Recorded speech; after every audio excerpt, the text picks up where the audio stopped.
26,000 ছেলে মেয়ের চাকরি লাগবে। কোর্ট বলছে যে অযোগ্য এবং যেভাবে চাকরি দিয়েছে সেটা পুরোটাই বেনিয়ম। বেনিয়মটা করলো, বেনিয়মটা করেছে রাজ্যের সরকার এবং স্কুল সার্ভিস কমিশন। দুর্নীতি করে, ঘুষ নিয়ে, স্বজন পোষণ করে, বেনিয়ম করে তারা চাকরি দিয়েছে। যারা অযোগ্য তারা শাস্তি পাক, যারা রাস্তায় দীর্ঘদিন বসে আছে, যারা যোগ্য তারা সেই জায়গায় চাকরি পাক। কিন্তু এই ঘোলা জলে যারা যোগ্যরা, যোগ্যতার সাথে চাকরি পেয়েছিল, তারা নিজেদের চাকরি হারালো। তাদের কি হবে? তাই তাদের চাকরি আগে দ্রুততার সাথে ফেরাতে হবে, তাদের সার্ভিসের কন্টিনিউশন রাখতে হবে। তাদের উপরে যাতে এই চাকরি যাওয়াতে সরকারের দায় তাদের উপরে যাতে না বর্তায়, এবং কোর্ট যেভাবে দুর্নীতির বিরুদ্ধে রায় দিয়েছে তাই যোগ্যদের পাশেও কোর্টকে দাঁড় করাতে হবে। এবিটি এর সংগঠন তাদের জন্য তাদের নামের তালিকা জোগাড় করছেন, সুপ্রিম কোর্টে মামলা লড়বেন, সমস্ত খরচ খরচা দেবেন। এবিটি এর সাথে পশ্চিমবঙ্গের ছাত্র যুবরাও যোগ্যদেরকে চাকরি ফিরিয়ে দেওয়ার জন্য এই লড়াইয়েও আমরা আছি, এবং অযোগ্যদের যারা চাকরি দিল এবং যারা চাকরি নিল দুজনেই অযোগ্য, তাদেরকে শাস্তি দেওয়ার জন্য এই লড়াই জারি থাকবে। দেখলাম গত 22 তারিখে কলকাতার বিশেষ ডিভিশন বেঞ্চ যেখানে 27,753 জনের চাকরি খারিজ করে দিল। এটা কতগুলো টাকার বিনিময়ে অযোগ্য প্রার্থীকে শিক্ষকতার মতন মহান বৃত্তিতে তারা নিযুক্ত করেছিল রাজ্য সরকার, মন্ত্রী, আমলা, আধিকারিক সম্মিলিতভাবে। এবং এটাকে নিয়ে দীর্ঘদিন ধরে সিবিআই তদন্ত হয়েছে, কোর্ট চলেছে। কোর্ট বারে বারে বলেছে যে যারা দুর্নীতিগ্রস্ত তাদের তালিকা তুমি প্রকাশ করো। অনেক সময় দেখা যাচ্ছে দুর্নীতি ঢাকাবার জন্য মন্ত্রিসভা বিশেষ পদ অনুমোদন করেছে, অনুমোদন করার পরে তাদের চাকরির বৈধতা দেওয়ার চেষ্টা করেছে। কিন্তু আলটিমেটলি সুপ্রিম কোর্ট বলেছিল যে সমস্তটা বিচার বিশ্লেষণ করে বিশেষ ডিভিশন বেঞ্চ এটা ফয়সলা করুক। তাতে এই যে এতজন শিক্ষক, শিক্ষিকা, শিক্ষাকর্মীদের চাকরি চলে গেল।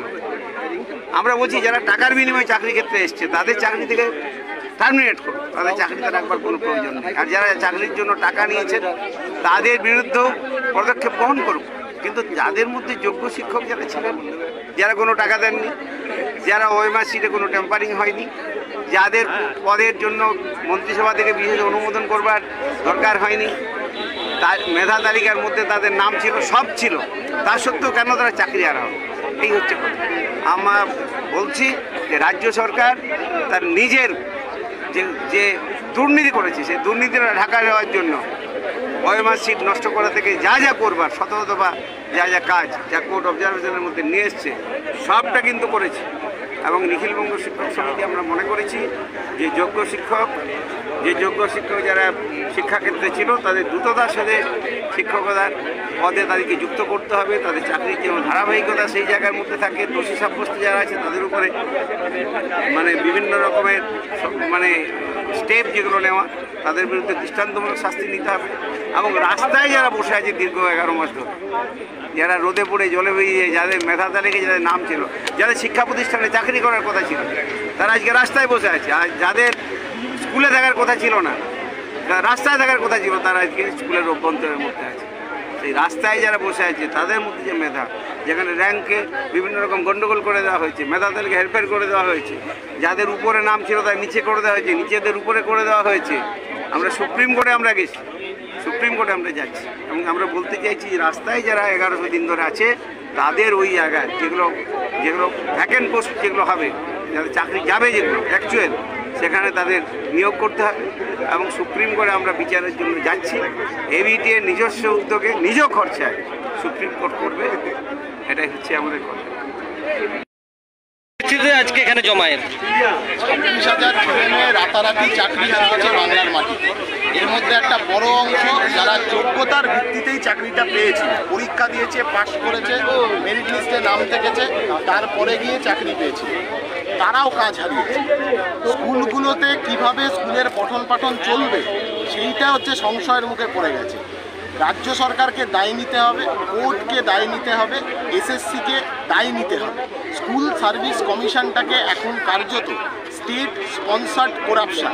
এসএসসি মানে এখন স্টেট স্পন্সার্ড করাপশনে পরিণত করেছে তৃণমূলের সরকার। একদিকে একটা বড় অংশের ছেলে মেয়েদেরকে বাধ্য করেছে ঘুষ দিয়ে চাকরিতে ঢুকতে, আর একদিকে যারা যোগ্য তারা কাজ হারিয়েছে, হয় কাজ হারিয়েছে অথবা তারা হচ্ছে যে রোদ ঝড় জল মাথায় নিয়ে তারা রাস্তায় বসে আছে। তাদের হাতে কাজ ফিরিয়ে দাও। যারা যোগ্য অথচ কাজ হারালো তাদেরকে সসম্মানে পুনর্বহাল করতে হবে, এবং যারা দোষী একেবারে মাথা পর্যন্ত তাদেরকে জেলে ভরতে হবে।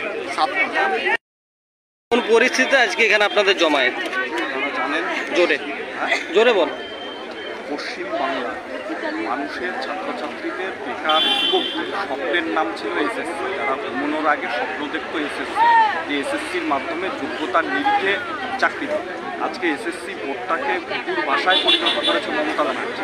স্বাভাবিকভাবে যেভাবে দুর্নীতি করেছে এর প্রতিবাদে আমরা এসেছি। আমাদের মূল দাবি যে 25,000 26,000 শিক্ষক বাদ গেল, তাদের মধ্যে কিছু যোগ্য ব্যক্তি আছে, তাদেরকে যোগ্য ব্যক্তিদের চিহ্নিত করে তাদের চাকরিতে ফেরাতে হবে, এবং অযোগ্যদের বিতাড়িত করে সেই শূন্য পদে যারা যোগ্য ব্যক্তি রাস্তায় বসে আছে তাদেরকে চাকরিতে নিতে হবে। এই দাবিতেই আমরা এসেছি। এসএসসি বোর্ড সহ গোটা মন্ত্রিসভা মমতা ব্যানার্জি দুর্নীতিতে ভরে গেছে।